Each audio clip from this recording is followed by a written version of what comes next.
नमस्कार, मैं हूं आलोक और आप देख रहे हैं सत्य हिंदी का न्यूज बुलेटिन।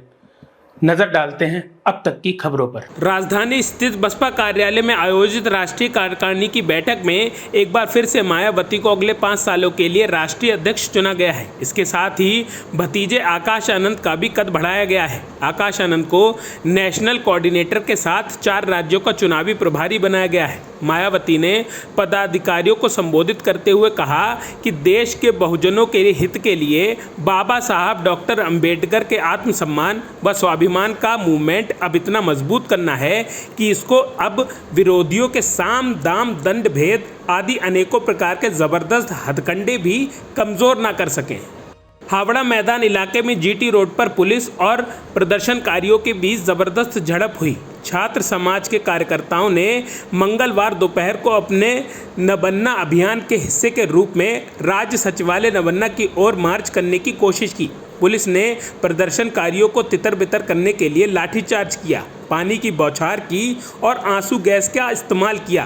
प्रदर्शनकारियों ने सुरक्षा बलों पर पत्थर और ईंट फेंकी और राज्य सचिवालय की ओर जाने वाले रास्ते को अवरुद्ध करने वाले बैरिकेड्स को गिरा दिया।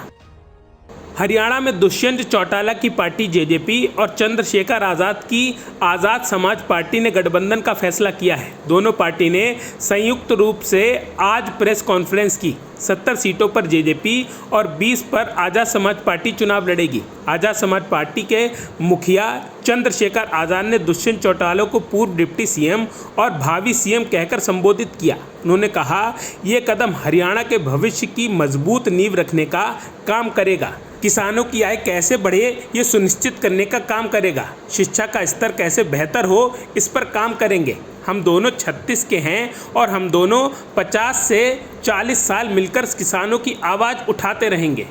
बीजेपी ने जम्मू कश्मीर विधानसभा चुनाव के लिए दूसरे और तीसरे चरण के लिए 29 उम्मीदवारों के नाम का ऐलान कर दिया है। माता वैष्णो देवी सीट से बीजेपी ने अपना उम्मीदवार बदला है। बलदेव राज शर्मा को रोहित दुबे की जगह उम्मीदवार बनाया गया है। नई लिस्ट में बीजेपी ने 6 मुस्लिम उम्मीदवारों को मौका दिया है। बीजेपी ने नई उम्मीदवार सूची में दूसरे चरण में 10 और तीसरे चरण के 19 उम्मीदवारों के नाम घोषित किए हैं। अपनी तीसरी लिस्ट में बीजेपी ने अशोक भट्ट, मोहम्मद अकरम चौधरी, कुलदीप राज दुबे, बलदेव राज शर्मा और ठाकुर रणवीर सिंह को टिकट दिया है। हरियाणा में राज्यसभा उपचुनाव में बीजेपी की किरण चौधरी निर्विरोध जीत गई हैं। किरण चौधरी पूर्व सीएम चौधरी बंसीलाल की बहू हैं। बीते जून में किरण और उनकी बेटी रितु चौधरी ने कांग्रेस छोड़ बीजेपी का दामन थाम लिया था। किरण चौधरी ने राज्यसभा का प्रत्याशी बनाए जाने पर पीएम मोदी, अमित शाह, जेपी नड्डा, मनोहर लाल खट्टर और सीएम नायब सिंह सैनी का आभार जताया था। उन्होंने यह कहा था कि सबसे प्रयास से हरियाणा में बीजेपी की सरकार फिर से बनेगी और भ्रष्टाचार एवं क्षेत्रवाद के जनक लोगों को सत्ता से दूर रखेंगे।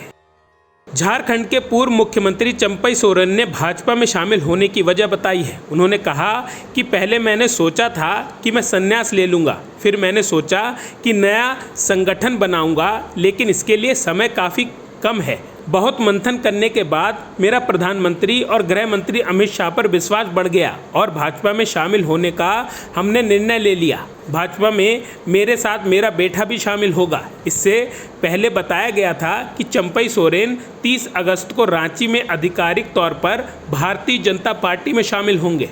असम के मुख्यमंत्री हेमंत बिस्वा शर्मा ने मंगलवार को मुस्लिम समुदाय पर निशाना साधा। न्यूज एजेंसी पीटीआई के अनुसार हेमंत बिस्वा शर्मा ने विधानसभा में कार्य स्थगन प्रस्ताव का जवाब देते हुए कहा कि अगर जनसंख्या वृद्धि को नियंत्रण रखा जाता तो अपराध की दर नहीं बढ़ती। ऐसे में जब विपक्ष के कुछ नेताओं ने मुख्यमंत्री पर पक्षपात का आरोप लगाया तो उन्होंने कहा, मैं पक्षपात करूंगा, आप क्या कर सकते हैं। सीएम शर्मा ने कहा, लोअर असम के लोग अपर असम क्यों नहीं जाएंगे ताकि मियां मुस्लिम असम पर कब्जा कर लें, हम ऐसा नहीं होने देंगे। महाराष्ट्र में छत्रपति शिवाजी महाराज की मूर्ति ढहने पर सियासी बयानबाजी जारी है। इसको लेकर विपक्ष सरकार पर हमलावर है। इस पर डिप्टी सीएम देवेंद्र फडणवीस ने प्रतिक्रिया दी है। देवेंद्र फडणवीस ने कहा, शिवाजी महाराज का पुतला इस प्रकार से नीचे आना हम सभी के लिए दुखद घटना है, लेकिन इस पर जो ओछी राजनीति चल रही है इस पर और ज़्यादा दुख है। यह पुतला राज्य सरकार ने नहीं बनाया था, यह नेवी ने बनाई थी। हो सकता है जिनको काम दिया गया हो उनको ये ना पता हो कि यहाँ कितने ज़ोरों से हवाएं चलती हैं, समुद्र के किनारे पर किस तेज़ी से लोहा जंग खाता है।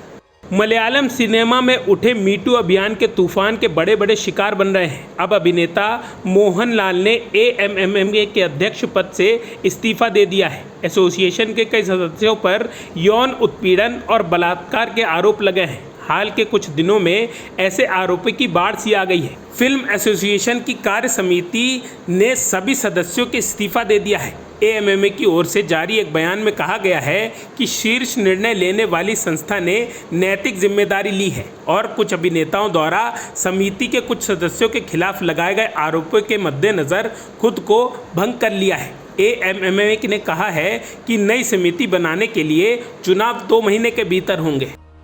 सुप्रीम कोर्ट ने BRS नेता की कविता को जमानत दे दी है। उन्हें CBI और ED की तरफ से दर्ज मामलों में जमानत मिल गई है। सुनवाई के दौरान सुप्रीम कोर्ट ने कहा कि वो 5 महीने से हिरासत में है। गवाहों की लंबी लिस्ट और कई दस्तावेजों के चलते निचली अदालत में मुकदमे से समय लगेगा। सुप्रीम कोर्ट ने साफ किया है कि वे मुकदमे के तथ्यों पर नहीं जा रहे हैं। बता दें कि तेलंगाना के पूर्व CM K चंद्रशेखर की बेटी और BRS से MLC के कविता 15 मार्च से पुलिस हिरासत में है।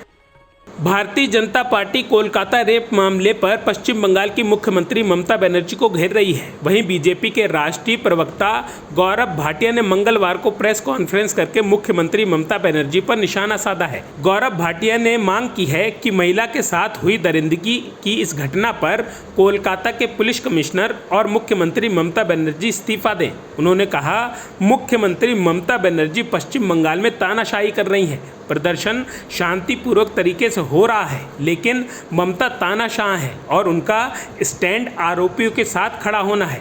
बंगाल में माता और बहनें सुरक्षित नहीं हैं।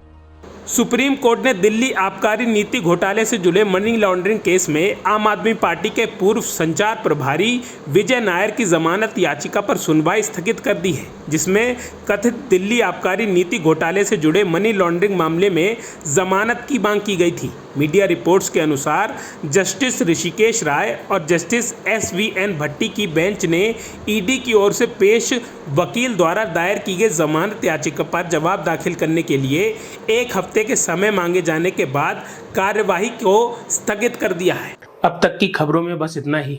आगे की खबरों के लिए बने रहिए सत्यहिंदी.com पर।